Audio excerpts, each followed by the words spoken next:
Joe Finnegan on the voice of the Midlands West and Border Counties, Shannonside Northern Sound.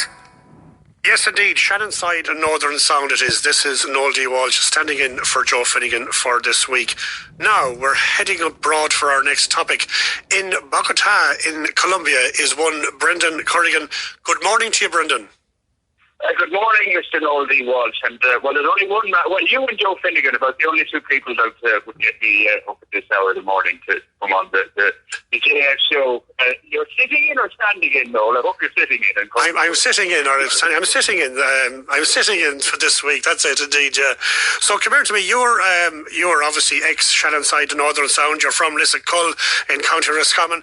And I want to talk to you generally about, you're obviously in Colombia, we're in Ireland. What's your thoughts about how the COVID crisis has been handled internationally? I suppose specifically Irish governments and Colombian governments' attitudes and their regulations about it.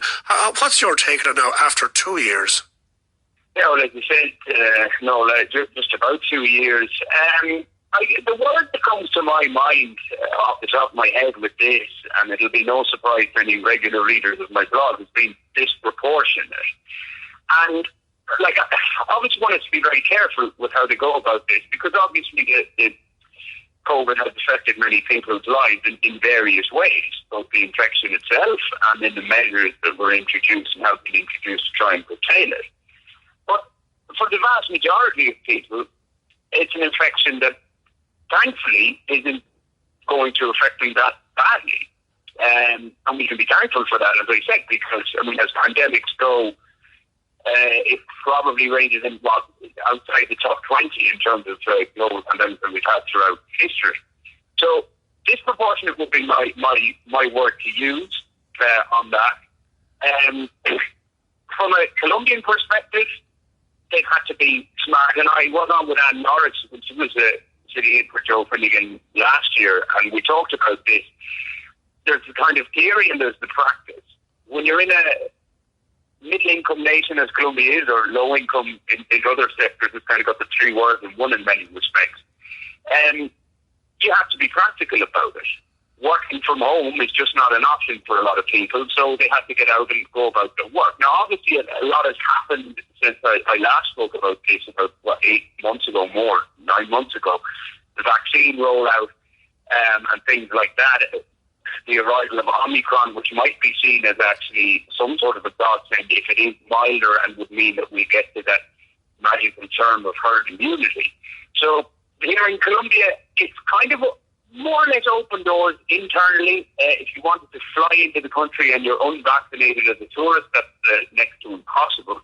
Although that's flying in. If you were to get into a neighbouring country and travel in by land, you can do that. So there's a lot of inconsistency.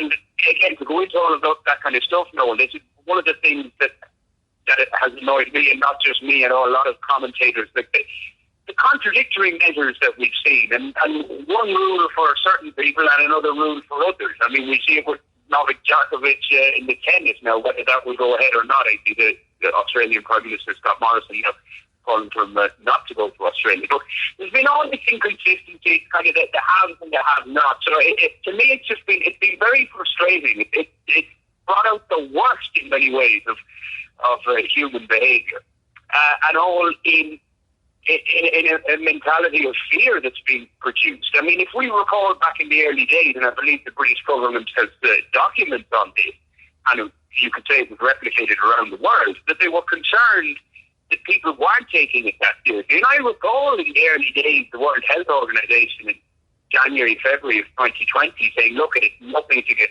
too worried about. It looks like, at worst it will be a bad flu. But then that all changed. And of course, one can't be doctrinaire about this. When the evidence and the facts change and we see how it affects people, then you have to change as well. But at the end of the day, again, I'm a soon to be 37-year-old. I've been very close to COVID. Nothing's happened to me. It's like for people under about 60 years of age, and obviously you can't put a firm number on this, it's flexible, but it hasn't been something to be terribly worried about. It's not the plague, or my my take on it from a global perspective, and it's been, as I said, replicated all over the world. Certain, it's worse in other countries, better in others, when I say worse in terms of restrictions and movement and things like that. Now, there are some people who refer to people who don't like the masks wearing, and I suppose none of us really like wearing masks. Some people refer to them as anti-maskers and people, anti-maskers and anti-vaxxers. Would you regard yourself as anti-mask, anti-vaccine, or pro-choice? I think pro-choice is the term I would use. I mean, I've been called an anti-vaxxer. I've had plenty of vaccines in my life, Noel. Yellow fever being one of them that stands out, and others. There's this little yellow book. I guess for me, it's all about risk-benefit.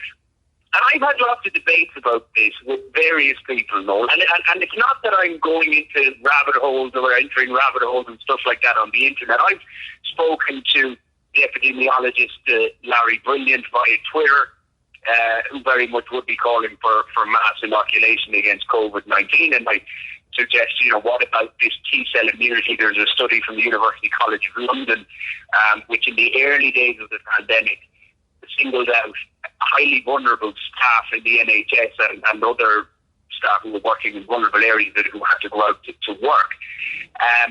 And those who showed to have immunity. And again, it backs up this idea of having T-cell immunity. And I can only go based then on what I see. Obviously, I'm not an epidemiologist, I'm not an expert. The thing is, we seem to have developed millions of experts in the field of medical science in the last 2 years. Everybody seems to know everything about this, but of course, it takes years of study to know these things.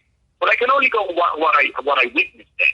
So, as I said, I've been intimately close to COVID and nothing has happened. So, my kind of idea is, well, do I need a vaccine when the risk-benefit? Now, it would appear that they are generally safe. What I'm saying is the status quo for me today is that I'm fine. Like, again, I use the yellow fever example. There's like a 1 in 4 chance I'll die if I get yellow fever. So, it would be idiotic not to get the vaccine when I'm in this part of the world against yellow fever. COVID, there's probably a higher chance I'll be stabbed to death on the street after a night out having a drink or two. And as an Irishman, I don't mind having a drink or two, as you might well know. So that's the way I look at it. So I'm not anti-vax. I mean, as I said earlier, I'm not doctrinaire. If there is stronger evidence that you get the vaccine and everybody gets it, and it will eliminate COVID, which of course the data suggests that's not the case at all, because we'll see breakthrough infections, etc., etc. So at this moment in time, it would appear to me my own immune system is defending. As for masks, well, Colombia is pretty comfortable with the mask, I have to say. I think it seems to be more of an issue in English-speaking high-income nations, this whole idea of anti-mask. Here, in the last few months, yes, I've seen people using them not as frequently as before, but generally most people don't seem to have an issue with them. Now, somebody said to me, and I don't recall this, that there was a tendency for Colombians to use masks in public transport. I really don't recall that. Maybe I wasn't using enough public transport before the pandemic, but I certainly don't recall that. But the mask issue here, yeah, it's kind of it's not an issue. Put it that way. I mean, you wouldn't get a fine if you're walking down the street without your mask, but if you would try to get into a shopping centre or a supermarket, security staff will be saying, wear your mask. Now, I do know one American girl who was here who is very anti-vaccine, and she's been going into supermarkets and things like that, not wearing them, and she got a lot of heat early doors and people shouting at her and telling her, oh, go back to your own country, etc., etc., etc. But now, it's kind of like she's just been singled out as the one who doesn't wear the mask, from what she tells me, because it is still kind of rare to see people not wearing them, especially, as I said, in enclosed places. But of course, I go to a cafe every day, Noel, and when I walk in, I'll have the mask on, just because I feel, I don't know how I feel in many ways, but it's just because I guess everyone else is doing it that thing. But once I sit down, obviously I have to take off the mask to drink my coffee and eat a piece of bread that I have in front of me. And I've probably been a little bit more relaxed in the last few months But it's still technically a decree that the mask has to be worn here. So bottom line is, though, I'm not anti-vax. I'm just particularly saying at this moment in time, I don't think I need the COVID-19 vaccine. If that changes in a few months, we'll see. And as for masks, well, I think a lot of the time people are using them in a ridiculous fashion anyway. So, are they making a difference? Again, data suggests it depends who you read on this. Some people say, well, they do make a little bit of a difference. Others, the likes of Martin Kildorf, an epidemiologist at Stanford University in the US, a Swedish native, the likes of Jay Bhattacharya, who I've interviewed before, would suggest that they make a little difference. So again, it depends how the data is interpreted, and that's been crucial as well in this. I mean, lies, damned lies, and statistics there, no.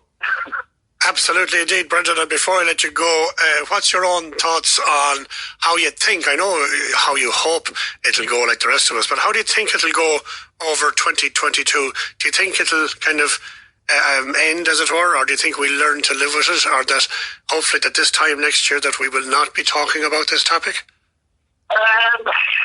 Well, people might say I'm an eternal optimist. I'm joking. I'm not. I tend to take the negative view at times. Again, as I said, Omicron, and obviously not just me saying this, but people who know a lot more about this than I do, that, this could be actually a bit of a silver lining in that it's mild and it leads to this great thing of herd immunity. My concern, though, is this idea of the coercion against those facts that I brought up earlier, like T-cell immunity and other defences that people might have, and then the idea that for some people the vaccine may indeed be a risk. So this idea of mass vaccination when it may not be needed for certain people, I'd like to see more effort going into that. Another thing, and it's a bit of contradictory, you could say, is that the more knowledge we have on this, Noel, and I wrote a story about this in the early days of the pandemic, that we have all this data, as I said, and we can interpret it in different ways, and we know how different things work thanks to scientific breakthroughs, etc. Maybe sometimes ignorance is bliss on this. That if we didn't know anything about this, we might just say last couple of years, oh God, we had a bad flu there for the last couple of years, and then it ran through the population and we got through it. Because now that we know everything about it, and it's all, you listen to the news, I listen to the BBC regularly enough here, and it's still obviously headline stuff. So how do we move on from the next phase to kind of go, okay, it's the Omicron variant or whatever letter in the Greek alphabet next is going to come up, and we get on with it if it remains that, look, we have to factor in that there will be deaths, but we haven't discovered the key to immortality. We didn't anyway before this pandemic, as far as I'm concerned, or as far as I'm aware. So I think we should have to learn to live with it, and that's going to be a challenge. So I'm 50-50. I'm sitting on the fence on this note. I'm not terribly optimistic, but there are signs that maybe we're going to what I would call a little bit more common sense approach to this and less of a fear mentality. Right, and totally finally, any plans to visit Lissacull in the near future? I don't know what it'd be left anymore from talking to some people who may not want me back.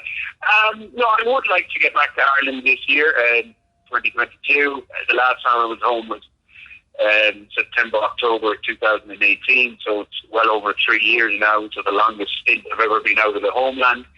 Yeah, I'd like to get back. Obviously, my parents aren't getting any younger, none of us are, so it'd be nice to get back home to see family and friends, and even have a pint with yourself, Noel D, if we're allowed.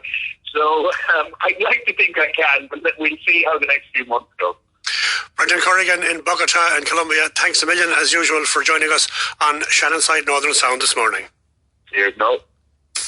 The Joe Finnegan Show brought to you by EirGrid, managing Ireland's electricity grid while working to deliver 70% of our electricity from renewable sources by 2030 so that everybody has a cleaner supply of electricity. EirGrid, delivering a cleaner energy future.